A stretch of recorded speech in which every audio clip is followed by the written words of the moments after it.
Hey guys, what's up? Welcome back, as always, to our first episode of our brand new series on this game here, the Songs of Syx. And I'm really excited to play this game. I played it all day yesterday. It's a very fun city slash colony management game in the same lane of like Dwarf Fortress or Manor Lords, if you heard of that. We're going to talk about why I think that is as we go through here.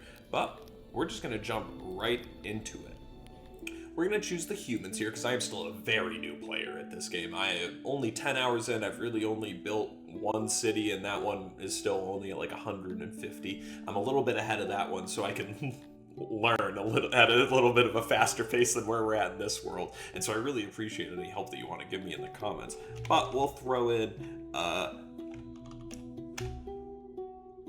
for our seed here and chug right along.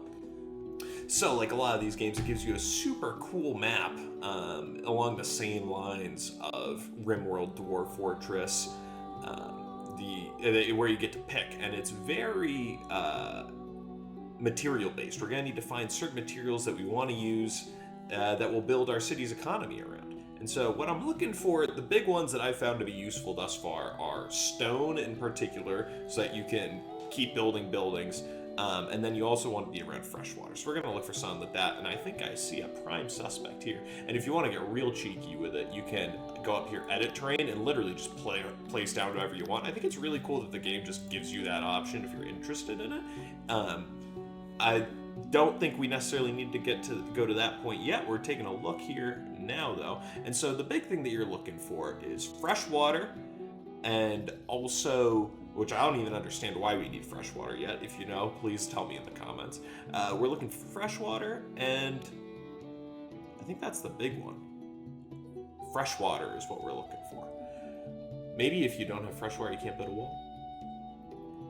So I've been looking around here, haven't really found a place that I see that's super interesting.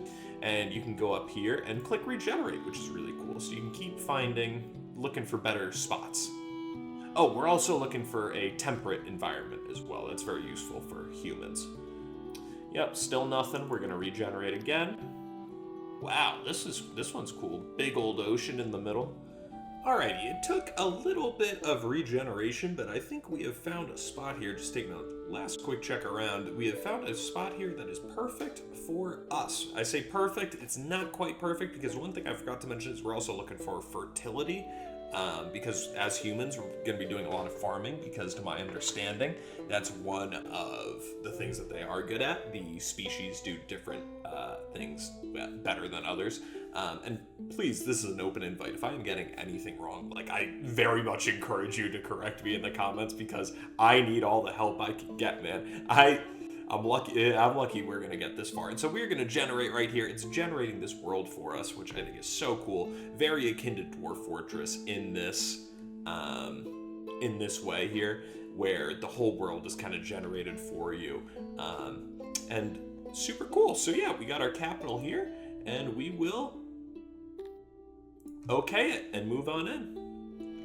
Alright, so I think we are going to settle right up around here, drop our throne room down, and the reason that we're doing it up here is because it's in a nice little spot that will give us easy ability to expand around this, but also there are some, if we zoom out here, there's a big old vegetable patch right here, and there's some fruit patches right up here, which right now we might not be able to forage, but I think as we get towards the end of summer, which if we hover it. But I think once we get towards the end of summer, we'll be able to harvest that, and just being close to it will be very, very useful. And so I'm going to get the first couple pieces going here.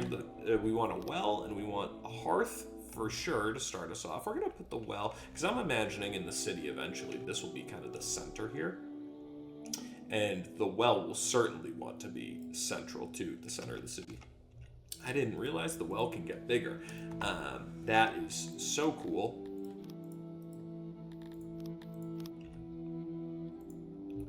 Beautiful. Big old 3x3 well, and then we'll put a hearth on either side of it.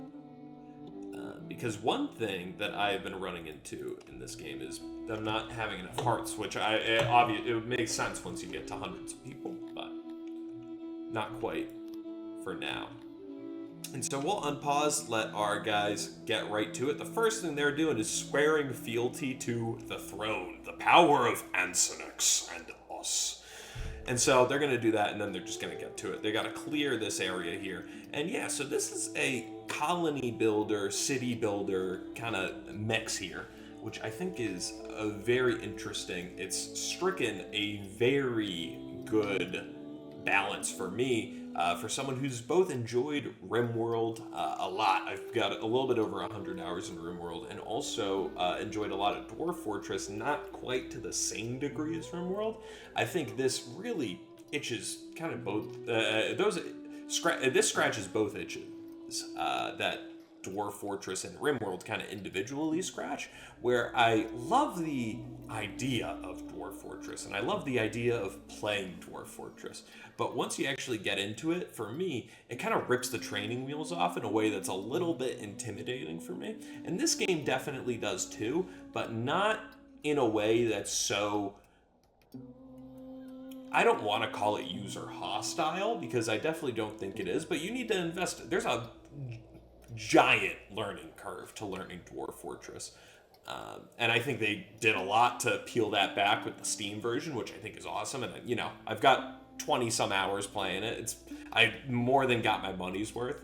But I think that this game doesn't quite throw everything at you in such a foreign way that Dwarf Fortress does, where it strikes the accessibility that RimWorld has by having very accessible graphics, pretty simple systems.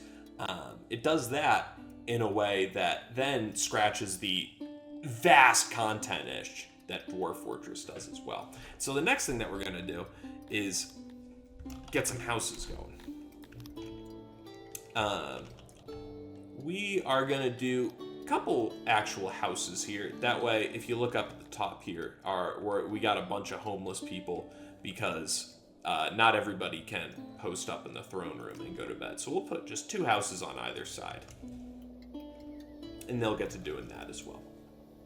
And so I'm not going to talk from a authority position. Let's talk real quick about this being on the channel and where Baldur's Gate 3 stands and whatnot. I'm not going to talk from a authority position in this game like I do from Baldur's Gate 3. I've got about 40 times as much playtime of Baldur's Gate 3 as I do with this game at this point, and I'm still very new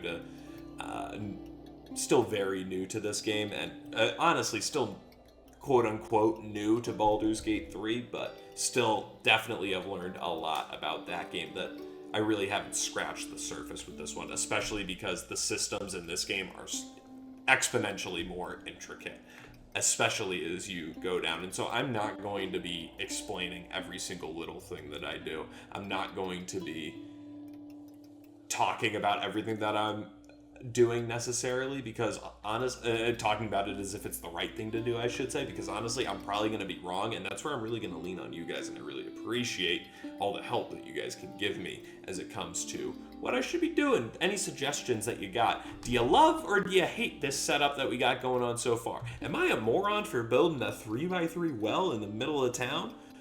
Let me know. I want to hear it. And so this obviously is not Baldur's Gate 3.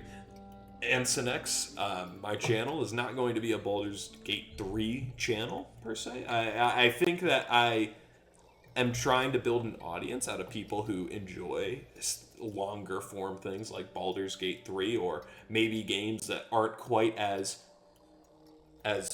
flashy as Call of Duty or Grand Theft Auto or stuff like that. I love those games. I've spent more time playing Grand Theft Auto and Call of Duty than a lot of games probably the vast majority of the games in my Steam library.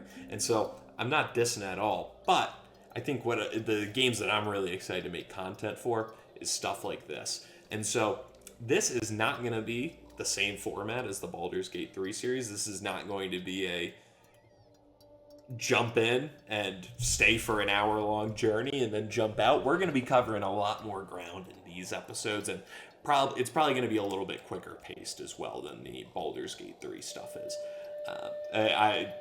If you are opposed to that, please let me know. Baldur's Gate 3 is not changing at all because of this, we're still going to do Baldur's Gate 3. We're probably going to... Don't hold me to this, but as of right now, my plan is to do 3 Baldur's Gate 3 episodes a week, and then 1 for this for the foreseeable future. We might throw something else in the mix there for now, but I want to get these 2 going, and we'll see. I also don't intend this series still being going on per se by the time that the Baldur's Gate 3 one ends. We got a long way to go in Baldur's Gate 3. We're not leaving Baldur's Gate 3 behind or anything like that, but we're just bringing this in, and we're going to lose a Baldur's Gate 3 episode, probably 1 every week. I'm not sure when it'll be. If this Songs of Syx or whatever follows after it, we'll upload the same day of the week every week. Baldur's Gate 3 will be the same 3 days of the week every week. And so yeah, if you got questions, let me know. But I think that kind of exemplifies where I'm at and where the channel's at. So yeah. Another thing that I want to get, at least the blueprint down for, is a pasture, which... The reason being because we have these livestock boxes in here, which I see that this has a green thing. I don't know if that's because it's got iguanas in there, or if it's because if there's just a green speck on top of it. But we want to get the pasture down because these livestock resources, if something's just sitting on the ground and not in a storage facility somewhere, it's going to decay much faster than it would if it were stored properly on a shelf. And so we want to make sure we get the pastures down as quick as possible so that we don't lose any animals, because that's essentially 16 animals that are sitting on the ground decaying. And so we got a couple choices here. I haven't even tried the globidien, and I have done the onks, but we won't have much use for cotton immediately, or at least I don't intend on it. And so I think we'll probably do the entelodont pasture, because this is going to give us a lot more meat, and I want to get as much food as possible. And so we're going to build that just right behind our setup here, and we'll do 21 by 14 multiples of 7. And let's throw in a gate here. I'm already overthinking where my entrances should be. We'll throw in a gate, and we'll throw in a few huts here. And boom, we'll set that to get built. And so we'll let these guys go ahead. Alright, we're also going to build a janitor here. We'll put the janitor right on the other side of the little town square here, because this is going to be, janitors are incredibly important for us, and so incredibly important for the city, so it's good that they have easy access. Workstations. Damn, that one's just got to be that big, but alright, sounds good.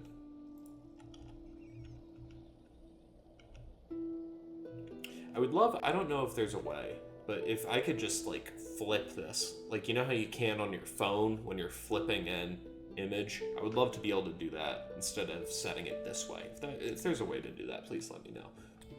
So I also want to get some farms set up here. Let me give you a quick zoom out and show you our little city state here.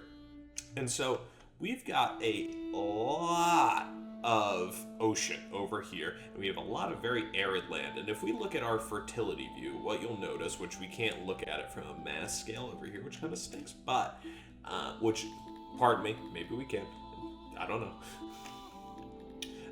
And so we've got a lot of water down here, and our really only fertile land is along the riverbeds here, which you can see we have very green grass here, and then if you look up where we're settled at, it is much drier, much more arid grass, whereas literally just a little bit further south, look at that, it's beautiful. And so that's where we're going to be building our farms at first, and it gets much more fertile on these islands are perfect farmland in the future. And so maybe, I don't know if it's possible to be able to build a bridge that far, but we definitely want to be doing that as soon as possible. We've also got a couple of renewable sources up closer to the road here, and then we also have a big old bunch of gems here in these caves, and then these little worm guys, which I haven't done anything with them yet, but you know, shout out to the worms. Yeah, so you can see we've made it 4 days into the game. We've moved on to summer, and we're down a piece of livestock here, just waiting on this pasture to get built. And one thing that we are going to make sure that we do is set these vegetables, which I saw just south of us here. Yes, here they are. We're going to set these to be foraged. This is going to give us just a bunch of food that we can hold on to then, but then also we'll be able to replant those vegetables in a vegetable farm that we'll build here for next season. We're also going to do the same. I think there's some fruit up here. Yes, we're going to do the same with the fruit. Alrighty, we got our pasture built here just in time for winter, so we can be chopping these guys up as we need them. We are going to reduce our workers just down to 1 for the time being. It's much better for us to hold on to these odd jobbers for the time, for the immediate future. And the next thing that we're going to build is a warehouse. Am I saying built? I mean to be saying build, obviously. And we're going to build a warehouse right kind of around the janitor's center here. Actually, I'm wondering if we should let some streets go down through here. I wish there was a way to like build over. Like I wish there was a second level, but alas, we'll just build around here in a circle, or kind of encompassing it. Alright, so we're gonna build this fat ass warehouse over here, and you might be asking, Ansonex, why are these fat ass warehouses being built in a city with 10 people? And it's because this city's not gonna have 10 people forever. Yeah, I know you're doubting. Just you watch. Just you watch. And so we are going to be building a big old warehouse, because it'd be good to get the rest of this stuff off the ground here. And at the same time that we got that warehouse being built, we are going to build a farm right up on over here. Down, down, down by the river. Alright, that's a big ass farm, and so we'll build that there right once we get this warehouse complete, or hopefully in tandem of the two.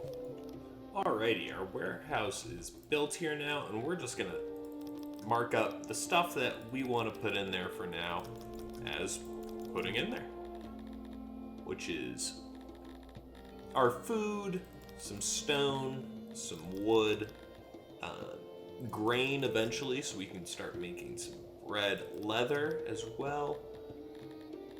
Livestock we'll put in there too, clothes as well, and just to make sure that when we get further down the line, we got some space for it.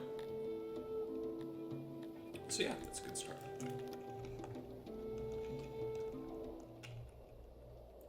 Alright, next thing I want to set up is a hunter here. We can put this close over to the Intelligent pasture here so that we can start to get those numbers back up. Hunter doesn't really need to be all that big. Make it a 6x3. That's perfect, huh? Butcher table and utilities right on over here. And I think we might even throw a second one in. Even build 1. 2 more utilities get us back up to 100%. And we'll throw the door in right over here. And let's also get some roads down as well, particularly in our little town square here. Alrighty, we also need a little carpenter, so we're gonna build a carpenter station right on next to our big old warehouse here. We're gonna build a big carpenter station just because it seems like these are very useful throughout the game. You always need people building furniture, and so we are gonna build a big kahuna right over here. 5, enough for 10 people. I do not expect us to be throwing 10 people in here right away. Alrighty, carpenter station here is done. We're gonna make sure that we unassign all those people that assign themselves immediately and make sure that we're making furniture, which we are, so that's lovely. Our farm is coming along here nicely. We are still just picking up the vegetables off the ground, which is fine for now. We'll see how long we can make that last for. Finish this up, guys, because we are now on winter of year 2. But our town's looking a lot more towny here with the roads and town square intact. Yeah, so I was wrong about it being okay that everybody was picking food off the ground. Oh, human odd jobber starving. Fuck. Hey, look at that. They picked the vegetables and then everybody's happy. Look at that. We got 10 days of food. Don't worry about none of that. Or why we got 8 people. Don't worry about none of that. We also want to make sure we got a few spots for furniture in our warehouse. About maxing out our storage here, wood and stone, and so we'll boost the wood and stone storage. We're starting to fill it up a little bit in here.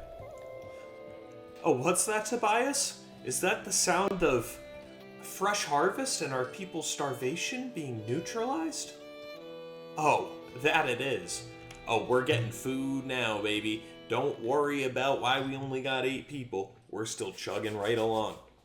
So we'll get our food up and going, and then we'll be able to expand a little bit further here.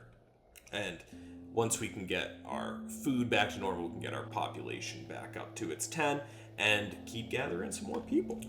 Boom. And just like that, we are up to 32 days worth of food, and we are not going to have any more problems with that for the foreseeable future. I just got a little bit jammed up picking up all that stuff, getting it ready.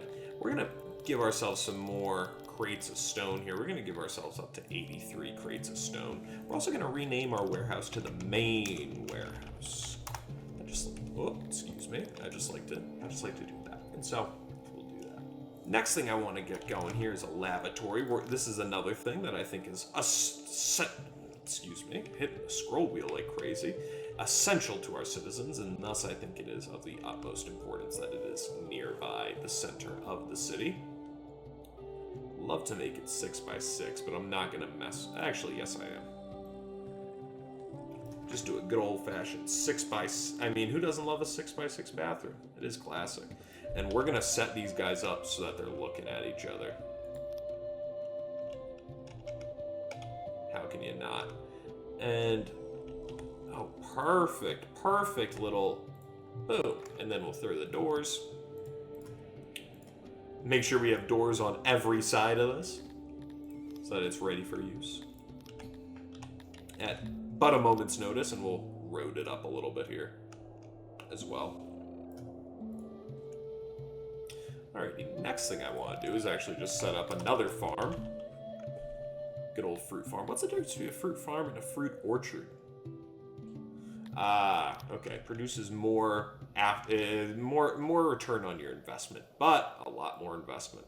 So we're gonna build a fruit farm right on over here. This actually, I shouldn't be doing this as a fruit farm. This should be a grain farm, because I would love to get some bakeries going, because that is a food that I do know from my brief experience thus far that humans do enjoy. So we're gonna make sure our humans have that so that they're nice and happy. I also try and keep to the natural flow of the river because I'm a maniac. And I kind of love I just like following the natural curves, I say as I send a blot out into the ocean.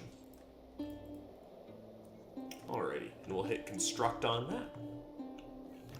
Also gonna throw down just a couple more houses. Just that we got space for when some fresh arrivals get here. Grain farm is coming along nicely. Gonna go set some of this grain to harvest. Whoops. So that we have that to get started. Nice, got our lavatory set up, and because our lavatories got set up, we already have gained 2 more people because our services, which you can see here, have gotten a gazillion times better the instant that you get that lavatory going. They love living here. Alright, so we got the grain farm up and running over here. We do have a little bit of a predicament where we've got a lot of things to do and not a lot of people to do them. The biggest thing taking that up are our 2 farms over here, which you can see we can get up to 7 people working on this vegetable farm and up to 10 people working on this one. And right now, we don't need that to be the case on either of them. So I'm peeling those guys off in the interest of making sure that we have someone working this carpenter, the warehouse, the lavatory, hunters, and we can actually, already did that. In making sure that our food stays as high as it possibly can, because you can see how quickly, as we saw a little bit in this episode, how quickly things can get out of hand if you don't have your food situation under control. And so it's a good thing that we did that. That was a great first goal for the first episode to get established, and great first episode goal. And I'm gonna hope that we don't get any bad luck by leaving off on 13 population. I sure hope not.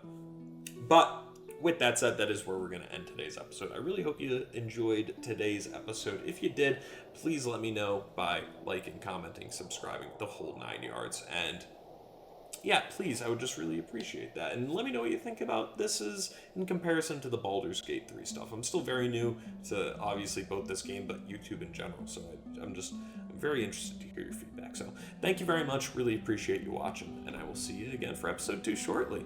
Peace.